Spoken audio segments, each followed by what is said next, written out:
রাসূলুল্লাহ সাল্লাল্লাহু আলাইহি ওয়াসাল্লাম বলেন, যে ব্যক্তি আমার 40টি হাদিস আমার উম্মতের কাছে পৌঁছাবে তার জন্য আমি কিয়ামতের দিন বিশেষভাবে সুপারিশ করব। সুবহানাল্লাহ।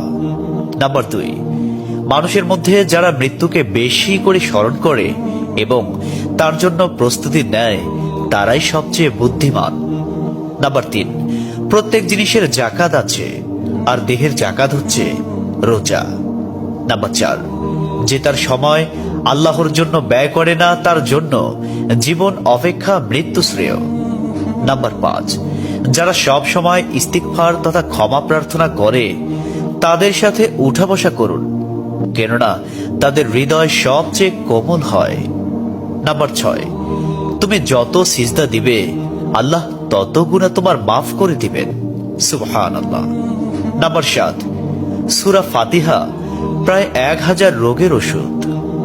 নাম্বার 8, হাতের তালুতে জ্বলন্ত আগুনের কয়লা রাখলে যেমন কষ্ট হবে তার চেয়ে বেশি কষ্ট হবে শেষ জামানায় ঈমান রাখতে।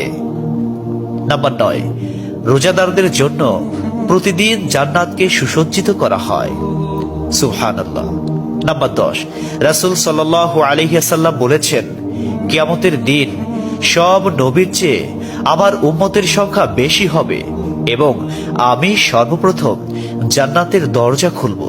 সহিহ মুসলিম, হাদিস নম্বর 196। 11, যে ব্যক্তি রোজা রাখা অবস্থায় মারা যাবে আল্লাহ তাকে কিয়ামত পর্যন্ত সকল রোজার সওয়াব দান করবেন। সুবহানাল্লাহ।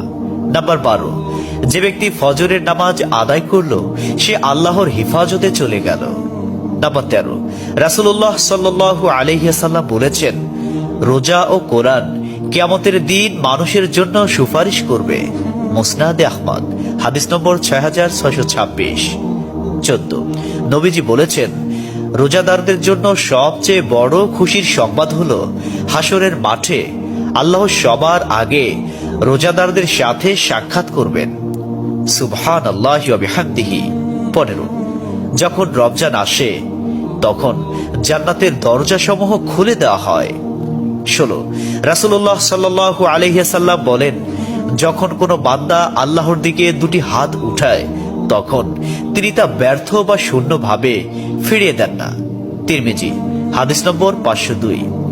17, হযরত মুহাম্মদ সাল্লাল্লাহু আলাইহি ওয়াসাল্লাম বলেছেন, একটি খেজুরের অর্ধেক হলেও দান করে জাহান্নামের শাস্তি হতে নিজেকে হেফাজত করো। সহিহ বুখারী, হাদিস নম্বর 6023। প্রিয় ভাইরা, নাম্বার 18, যদি ভালো হতে চাও তবে সর্বপ্রথম মিথ্যা বলা ছেড়ে দাও।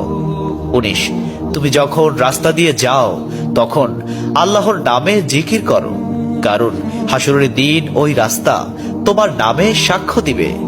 20, তোমরা সব সময় উযু করো, কারণ কিয়ামতের দিন যারা উযুকারী তাদের হাত পা উজ্জ্বল থাকবে।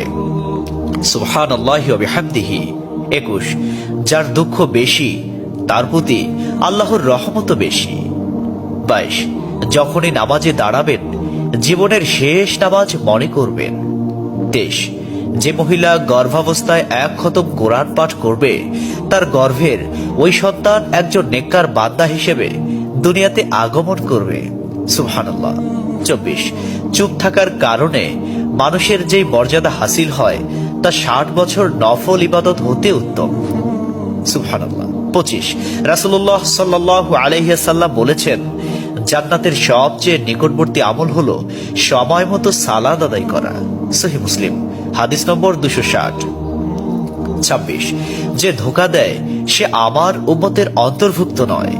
27, তুমি জানো তুমি সঠিক তবু তর্ক করো না, তর্কে জড়াইও না।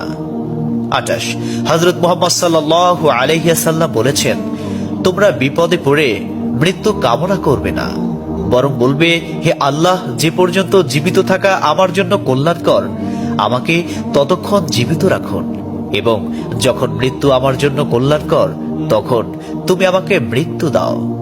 29, সূরা ইয়াসিনকে কুরআনের হৃদয় বলা হয়। 30, হযরত মুহাম্মদ সাল্লাল্লাহু আলাইহি ওয়াসাল্লাম বলেন, মায়ের একটি কষ্টের নিঃশ্বাস 7টি দোজখের চেয়েও ভয়ঙ্কর, আর একটি সুখের হাসি 8টি বেহেশতের সমান। সুবহানাল্লাহ। 31, যে অন্যের বাবা মাকে গালি দিল সে যেন নিজের বাবা মাকেই গালি দিল। 32, রাসূলুল্লাহ সাল্লাল্লাহু আলাইহি ওয়াসাল্লাম বলেছেন, আমি যা জানি তোমরা যদি তা জানতে পারতে তবে নিশ্চয় খুব কম হাসতে এবং খুব বেশি পরিমাণে কাঁদতে। 30, মানুষ যদি মৃত ব্যক্তির আর্তনাদ দেখত এবং শুনতে পেত তাহলে মানুষ মৃত ব্যক্তির জন্য কান্না না করে নিজের জন্য কাঁদত। 34, মহানবী সাল্লাল্লাহু আলাইহি ওয়াসাল্লাম বলেছেন, সূরা ফাতিহা তোমরা ধীরে ধীরে পাঠ করো, কারণ মহান আল্লাহ নিজে তার জবাব দেন। সুবহানাল্লাহ। হাদিস সূত্র মুসলিম 910। 35, রাসূলুল্লাহ সাল্লাল্লাহু আলাইহি ওয়াসাল্লাম বলেছেন, কিয়ামতের দিন যে জিনিসটি মুমিনদের পাল্লায় ভারী হবে সেটি হচ্ছে সুন্দর চরিত্র, আখলাক। আবু দাউদ হাদিস নম্বর 4101। 36, কবরের ভিতরের প্রথম চাপ পৃথিবীর সকল কষ্টকে হার মানিয়ে দেবে। 37, হযরত মুহাম্মদ সাল্লাল্লাহু আলাইহি ওয়াসাল্লাম বলেন, যে ব্যক্তির অন্তরে এক সরিষা দানা পরিমাণ অহংকার থাকবে সে জান্নাতে প্রবেশ করতে পারবে না। সহিহ মুসলিম হাদিস নম্বর 91। 38, কিয়ামতের দিন ওই ব্যক্তির জন্য সুপারিশ করা হবে যে প্রচুর শীত উপেক্ষা করেও ফজরের নামাজ আদায় করল। 39, নিশ্চয় মহান আল্লাহ নম্র, তিনি নম্রতাকে পছন্দ করেন। তিনি নম্র স্বভাবের লোকদেরকে যা দান করেন তা কঠিন স্বভাবের লোকদের দান করেন না। আবু দাউদ হাদিস নম্বর 4807। 40, কবর মানুষকে দিনে 70 বার স্মরণ করে এবং ডাকে। আল্লাহ সুবহানাহু ওয়া তাআলা আমাদের সঠিক জ্ঞান এবং বুঝার তৌফিক দান করুন এবং আমাদের এই সমস্ত হাদিস সমূহের উপর আমল করার তৌফিক দান করুন। আমিন।